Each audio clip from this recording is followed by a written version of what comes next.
الحمد للہ رب العالمین والصلاة والسلام علی حبیبہ محمد وعلی آلہ وصحبہ اجمعین۔ اعوذ باللہ من الشیطان الرجیم، بسم اللہ الرحمن الرحیم۔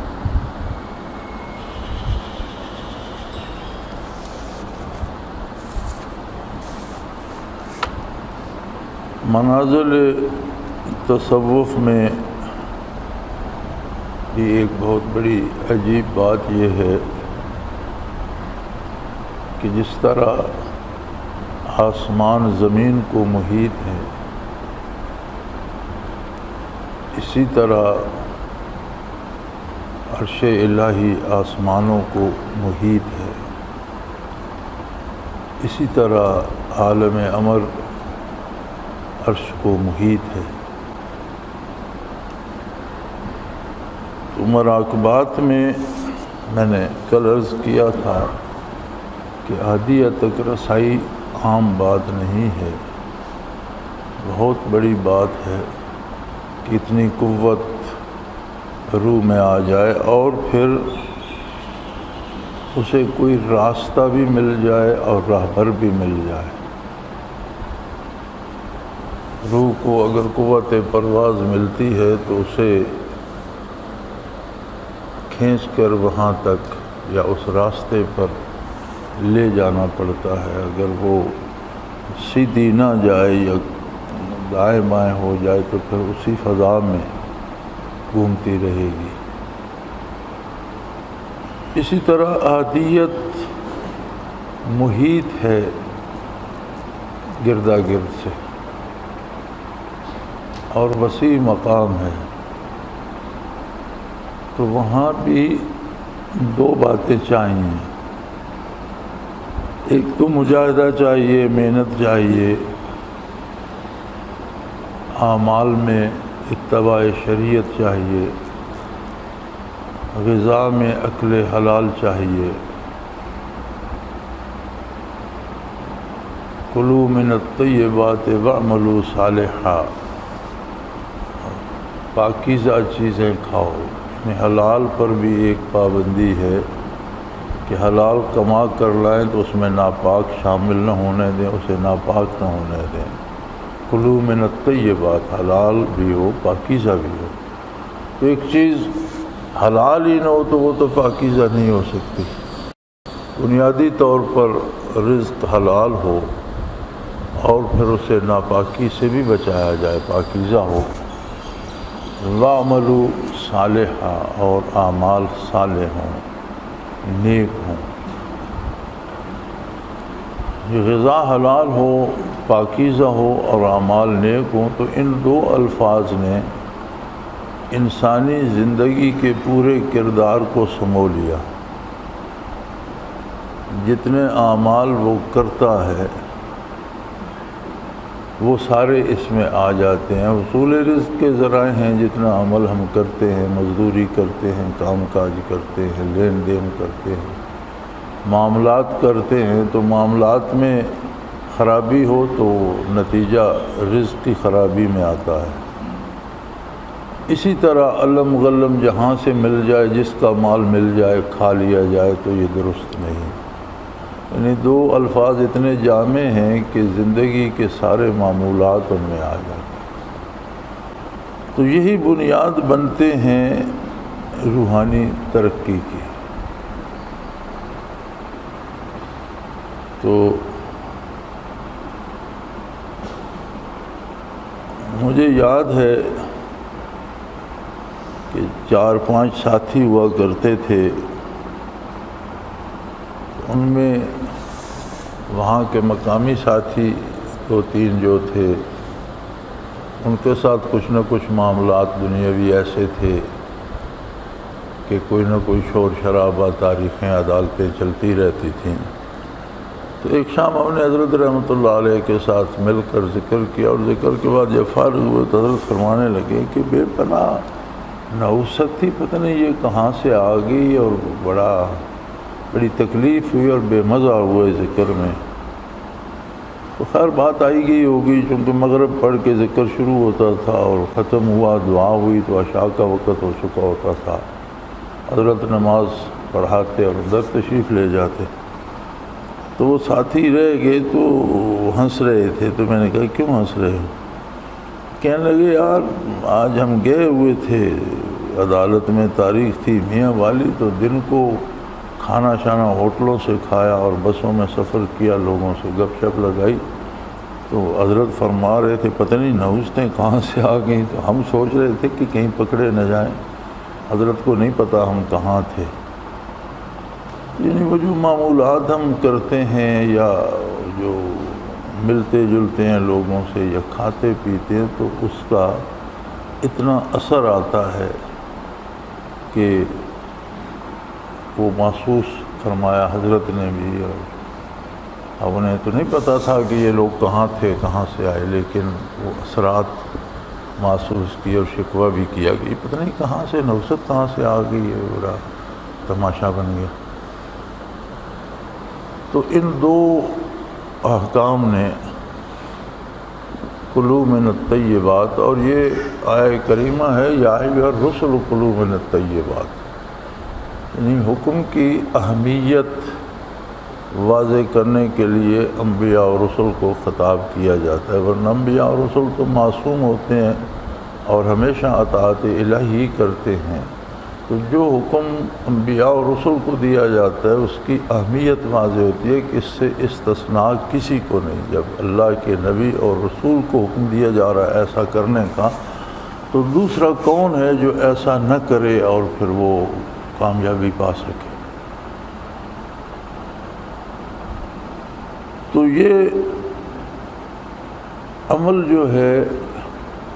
اس کی بنیاد یقین پہ ہوتی ہے، عقیدے پہ ہوتی ہے۔ عقیدہ ایک یقین ہے عظمت الہی پر، توحید باری پر، رسالت نبوی پر، کتنا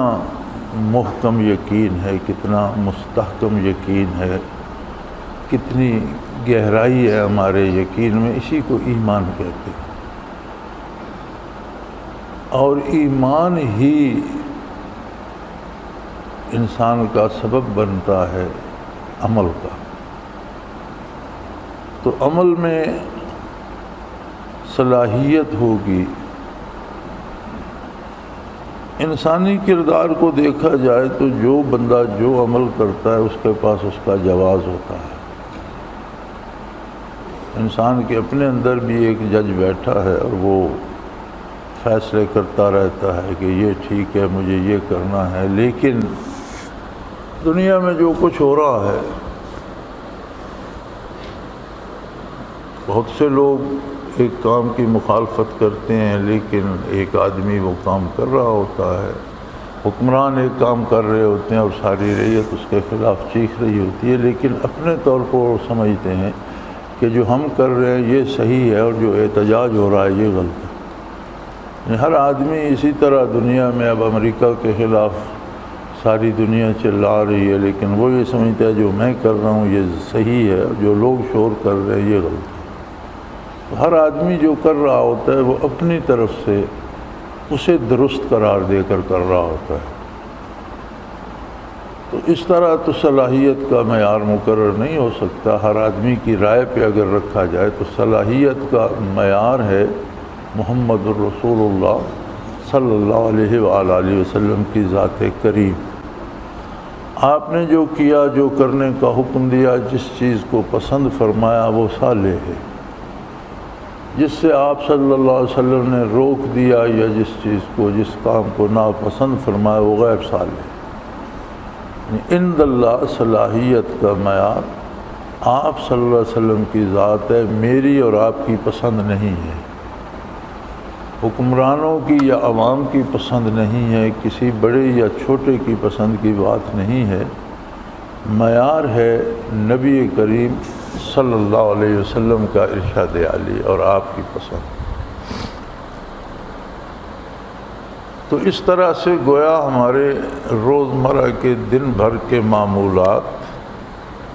اور اس سے حاصل ہونے والا رزق اور پھر رزق کو استعمال کرنے کا صحیح طریقہ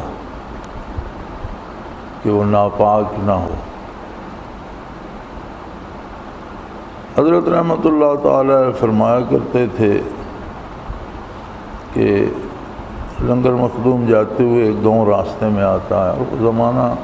اتنی ٹرانسپورٹ کا نہیں تھا بلکہ بہت کم ٹرانسپورٹ ہوتی تھی، تو جب ہم حاضر ہوتے تھے تو اس وقت بھی وہاں تک کوئی ٹرانسپورٹ کا انتظام نہیں ہوتا تھا، تو 5-4 میل جو درمیان 6 میل فاصلہ ہے وہ پیدل جایا کرتے تھے حضرت رحمۃ اللہ علیہ کے ساتھ۔ تو ایک گاؤں راستے میں پڑتا ہے، تو فرماتے ہیں ایک دفعہ پہنچتے پہنچتے دیر ہو گئی اور میں اس گاؤں میں پہنچا تو مغرب کی اذان ہو رہی تھی، مسجد میں چلا گیا، نماز پڑھی۔ تو اس زمانے میں دیہات میں لوگ خیال رکھتے تھے اگر کوئی اجنبی مسجد میں مغرب کی نماز میں مل جاتا تو سمجھ لیتے تھے کہ کوئی اجنبی ہے، اسے ٹھہرنا ہوگا، اس کے کھانے کا اہتمام کیا جاتا تھا۔ کسی گھر سے کھانا آ گیا، اس نے رات مسجد میں بسر کر لی۔ حضرت فرماتے تھے کہ جب وہ نماز سے فارغ ہوئے تو مجھ سے پوچھا آپ کو کہاں جانا ہے، کیسے آئے؟ تو میں نے بتایا مجھے لنگر مخدوم جانا ہے۔ تو انہوں نے کہا اندھیرے میں آپ کہاں جائیں گے، صبح نماز کے بعد چلے جائیے گا تو آپ کے کھانے کا اہتمام کرتے ہیں، آپ کھانا کھا لیجئے، یہیں مسجد میں آرام کیجئے اور فجر کے بعد چلے جائیے گا۔ تو آپ فرماتے تھے میں نے کہا ابھی میں کھانا تو کھا لوں گا لیکن میں تو نمازی عورت کے ہاتھ کا پکا ہوا کھانا کھاتا ہوں، اور بے نماز جو ہے یا تارک صلاۃ یا اس کے ہاتھ کا کھانا میں تو نہیں کھاتا۔ تو ایک نیا سوال کھڑا ہو گیا کہ کس گھر سے کھانا لایا جائے جس کی بیوی نمازی ہو۔ تو حضرت فرمایا کرتے تھے کہ وہ سوچ کر اور پوچھ کر تھک گئے، اور پورے گاؤں میں ایک خاتون بھی ایسی نہیں تھی جو نمازی ہو اور اس کے ہاتھ کا کھانا۔ تو ایک نئی صورتحال بن گئی۔ تو انہوں نے کہا جی ہم نے تو بہت تلاش کیا اور بہت پوچھا لیکن ہمارے گاؤں میں تو کوئی خاتون ایسی نہیں جو نمازی ہو۔ تو پھر وہ فیصلہ یہ ہوا کہ آپ کے لیے دودھ لے آتے ہیں، اس میں تو کوئی ہاتھ نہیں ڈالتا، تو آپ دودھ، تو فرماتے تھے کہ وہ جو انہوں نے دودھ دیا وہ میں نے پی کر رات بسر کی۔ تو کھانے میں بہت سی باتیں جب کہا جائے کلوا من الطیبات، پاکیزہ کھاؤ تو آمدن حلال بھی ہو، اس میں آگے بہت سی چیزیں آ جاتی ہیں کہ پاکیزگی بھی اس کی برقرار رہے، جو چیزیں اس میں ملائی جائیں وہ پاک ہوں، جو ہاتھ اس میں ڈالے جائیں وہ پاک ہوں، نمازی ہوں، پاکیزہ ہوں۔ تو گویا ان دو الفاظ نے ایک پورے معاشرے کی ایک تصویر کھینچ دی کہ بندہ مومن یا مسلمانوں کا معاشرہ کیسا ہوتا ہے، کس طرح کا ہوتا ہے، ان لوگوں کی بود و باش، ان کی رہائش، ان کا طریقہ کار کیا ہوتا ہے، ان کی خواتین کس طرح سے زندگی بسر کرتی ہیں، ان کے تعلقات کی نوعیت کیا ہوتی ہے، وہ روزی کس طرح سے کما کے لاتے ہیں اور کس طرح سے نہیں لاتے۔ تو پوری زندگی کا ایک عمل آ گیا۔ اب اس کی اصلاح ہوگی تو اذکار کا فائدہ بھی ہوگا، ورنہ تو حضرت فرمایا کرتے تھے کہ اگر کسی ہندو کو یا غیر مسلم کو بھی بٹھا کر اسے کہو کہ اس طرح سے ذکر کر، تو وہ اگر اللہ کا نام لے گا تو اللہ کے نام میں تو روشنی ہے، نور ہے، تجلیات ہیں، تو وقتی طور پر اس وقت کے لیے انوارات دیکھنے میں آ سکتے ہیں، لیکن جیسے وہ ذکر بند کرے گا تو انوارات ختم ہو جائیں گے۔ جس وجود میں نور ایمان نہیں ہے وہ ان کا ٹھکانہ نہیں بن سکتا۔ اسی طرح جب رزق حلال نہیں ہوگا تو وہ انوارات کا مسکن نہیں بنے گا۔ انوارات پیدا ہونا ذکر میں تو اللہ کی شان ہے۔ اس لیے علماء حق فرماتے ہیں کہ قرآن کریم کے جو اوراق زمین پہ ہمیں ملتے ہیں، گرا دیے جاتے ہیں، لوگ توہین کرتے ہیں، پھاڑ دیتے ہیں یا تباہ ہو جاتے ہیں، تو ان میں سے وہ تجلیات اٹھا لی جاتی ہیں اور وہ صرف سیاہی اور کاغذ رہ جاتے ہیں۔ اگر وہ تجلیات ہوں ان میں تو دنیا تباہ ہو جائے، وہ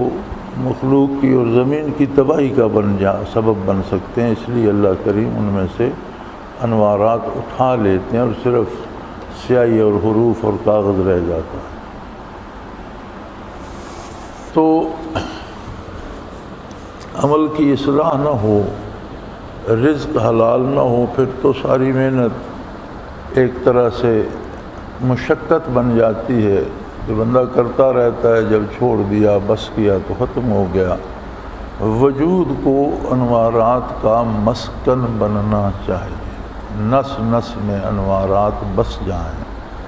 وجود کے ذرے ذرے میں وہ نورانیت جو ذکر الہی کی ہے وہ اپنا گھر بنا لے۔ اس کے لیے اس ذرے ذرے کا حلال اور پاک ہونا شرط ہے۔ اسی لیے نبی کریم صلی اللہ علیہ وآلہ وسلم نے فرمایا کہ کسی شخص کا گوشت جو ناپاک یا حرام رزق سے بنتا ہے، نبت من السحت، سوت حرام کی ایک قسم ہے اور عموماً استعمال ہوتا ہے لغوی طور پر۔ یہاں تو سارے حرام کو اس میں شامل فرمایا گیا ہے۔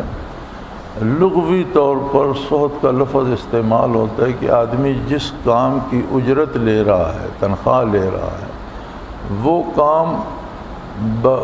کرنے کے بھی کسی سے پیسے لے، اسے سحت کہا جاتا ہے۔ جیسے ہمارے ہاں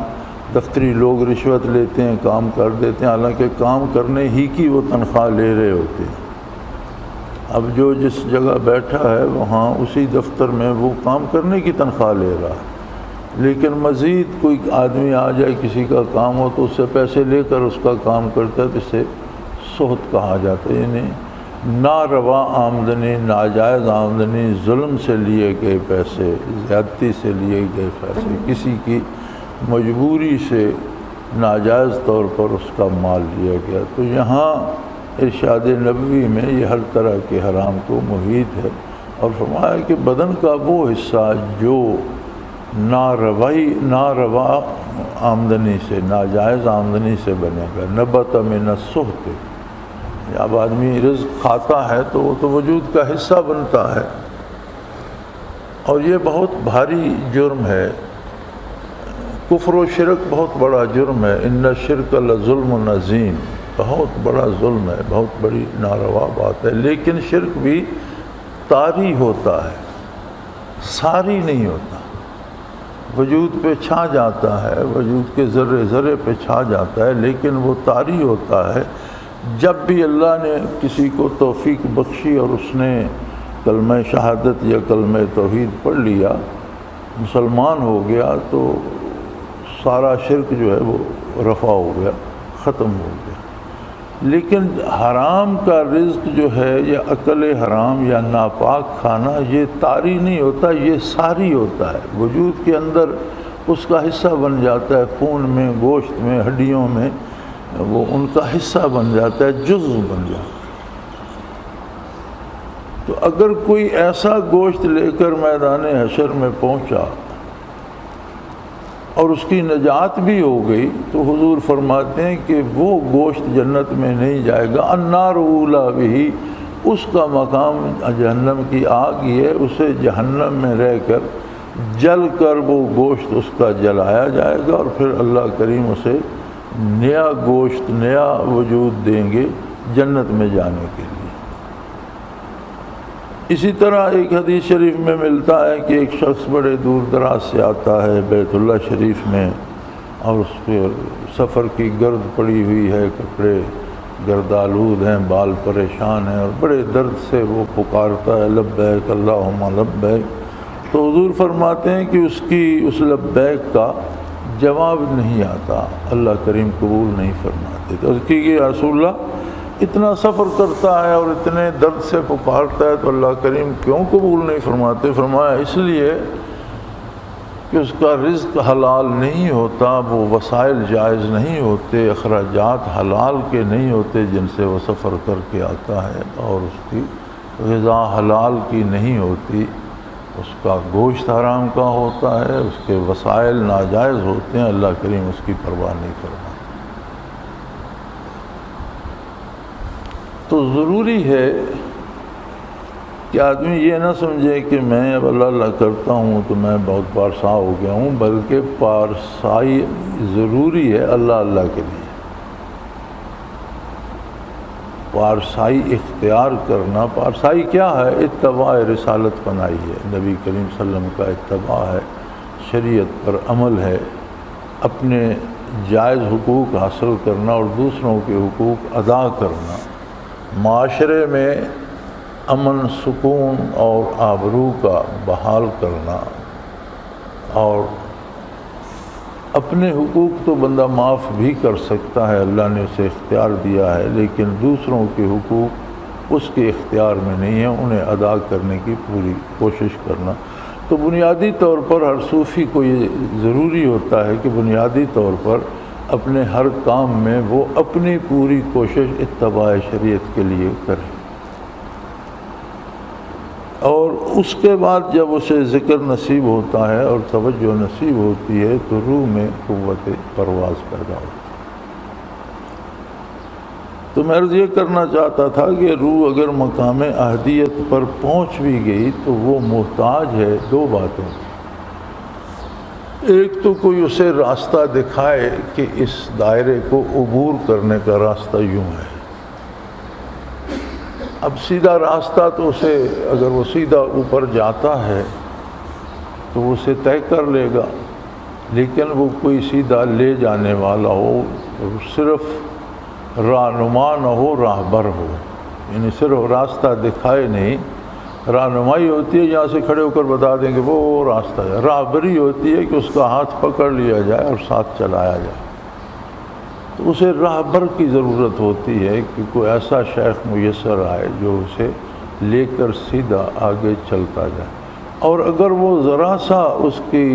وہ چلنے میں تھوڑا سا رخ اس طرح ہو گیا تو پھر ایک وسیع دائرہ ہے جو محیط ہے، اور اسے اگر صدیاں بھی عمر مل جائے تو وہ جتنا دوڑتا رہے گا، جتنا چلتا رہے گا، اسی دائرے کے اندر چلتا رہے گا، اندر پھر کے آتا رہے گا، اس طرح گزرتا رہے گا، اس کی وسعتوں میں گم ہو جائے گا۔ تو اسے راہبر چاہیے، ایسا شیخ چاہیے جو اس راستے سے واقف بھی ہو اور جو اس کو اپنے ساتھ اس راستے سے آگے لے بھی جائے۔ یہی حال معیت اقربیت اور اس سے بالا تمام دوائر کا یہی حال ہوتا ہے کہ اس کو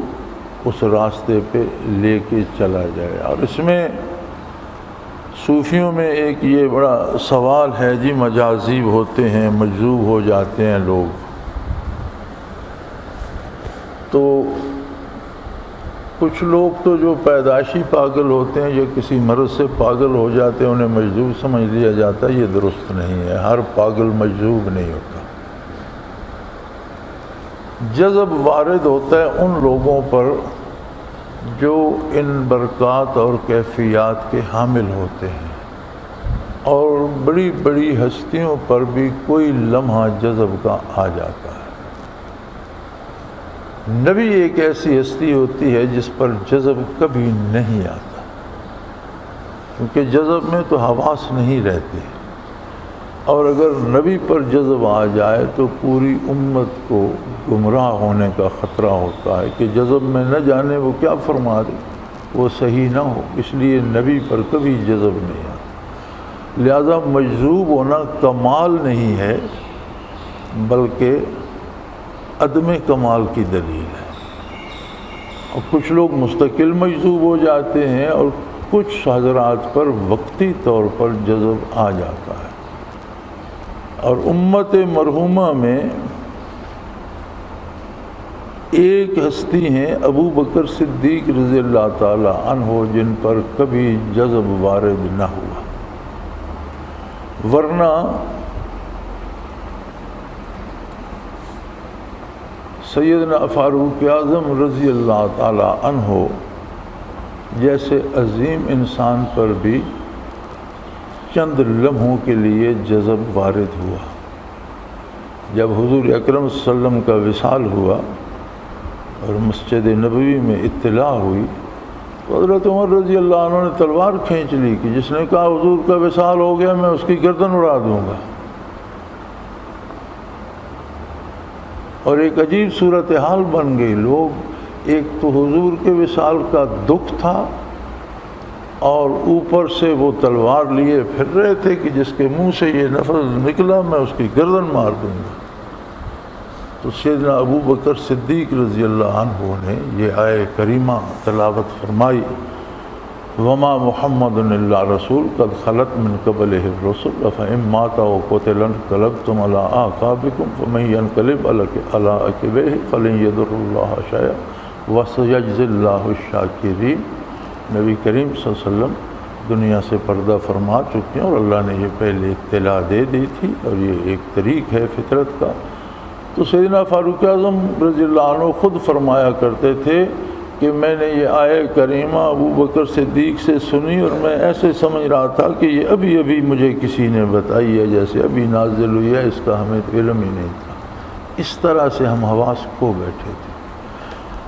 تو چند لمحے صحیح، لیکن ایک جذب کی کیفیت فاروق اعظم جیسی ہستی پر بھی آئی اور گزر گئی۔ تو یہ ہوتا ہے وقتی طور پر، یہ کسی بڑے سے بڑے کامل پر بھی آ سکتا ہے، لیکن مستقل طور پر مجذوب ہو جانا یہ بہت بڑی کمزوری ہے، اور عموماً اس کا سبب یہ ہوتا ہے کہ جو لوگ یہ صف، اب ایک آدمی احدیت پہ پہنچا اور وہ احدیت سے معیت تک اسے کوئی نہیں لے جاتا، وہ حلال بھی کھاتا ہے اور مجاہدہ بھی کرتا ہے، اور وہ جو ہے حدت انوارات کی وہ بڑھ رہی ہے، لیکن روح جو ہے وہ احدیت کے دائرے سے آگے نہیں نکلتی، نہ کوئی لے جانے والا ہے، وہ اس کی پنہائیوں میں کھو گئی ہے، پہنائیوں میں، اور اسی میں سفر کر رہی ہے۔ تو وہاں اس مستقل قیام سے اس پر بھی جذب وارد ہو سکتا ہے، اور دماغ کی باریک نسیں جو وہ کیفیات جو دماغ میں چیزوں کو محسوس کرنے کا کام کرتی ہیں وہ جواب دے جاتی ہیں، اور بظاہر بھی جسمانی طور پر بھی وہ پاگل ہو جاتا ہے اور اسے شعور نہیں رہتا، اور حسی طور پر۔ تو مجذوب جو ہوتا ہے وہ ضروری ہے کہ یہ راستہ چلتے ہوئے مجذوب۔ وہ حضرت رحمۃ اللہ تعالیٰ علیہ منصور حلاج کے بارے فرمایا کرتے تھے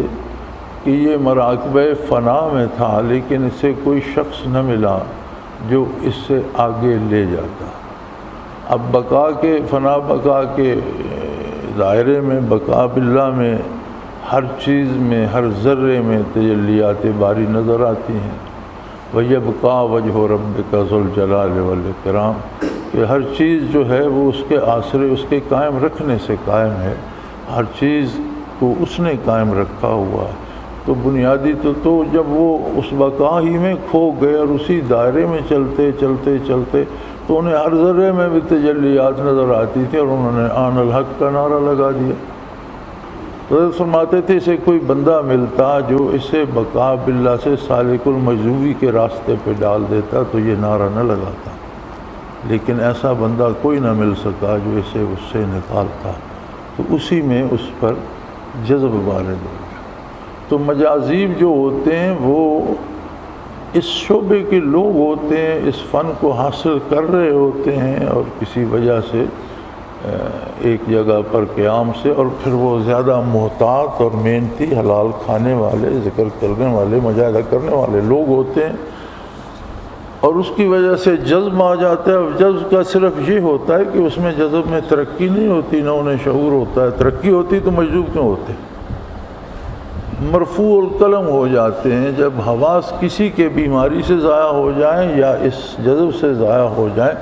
حواس نہ رہیں تو اس کے اعمال لکھے نہیں جاتے، وہ مرفوع القلم کہا جاتا ہے کہ اب قلم اٹھا لی گئی، کچھ نہیں لکھا جاتا، نہ اس کی نیکی شمار ہوتی ہے نہ برائی۔ تو شریعت میں ان کے لیے یہ ہے کہ اگر کوئی مجذوب ہے تو ہم اسے اللہ کے سپرد کر دیں، نہ اسے اچھا کہیں نہ برا کہیں، اس سے زیادہ اس سے کسی فائدے کی امید نہیں ہے۔ یہ جو پاگلوں کے پیچھے لوگ پھرتے ہوتے ہیں کہ مجذوب کے پاس جائیں گے فلاں، جسے اپنا ہوش نہیں ہے تمہارا کام کیا کر دے گا؟ تو ویسے بھی عقلاً بھی آدمی سوچے تو جو آدمی اپنے آپ کے ہوش کو سنبھالنے کا ہوش نہیں رکھتا، اسے تمہاری ضرورتوں کی فکر کہاں سے ہوگی اور تمہارا کیا کرے گا؟ تو عموماً لوگ اس میں اگر کوئی شیخ میسر نہ آئے، کوئی راہبری میسر نہ آئے تو مجازی ہو جاتے ہیں، اور یہ ہر پاگل مجذوب نہیں ہوتا۔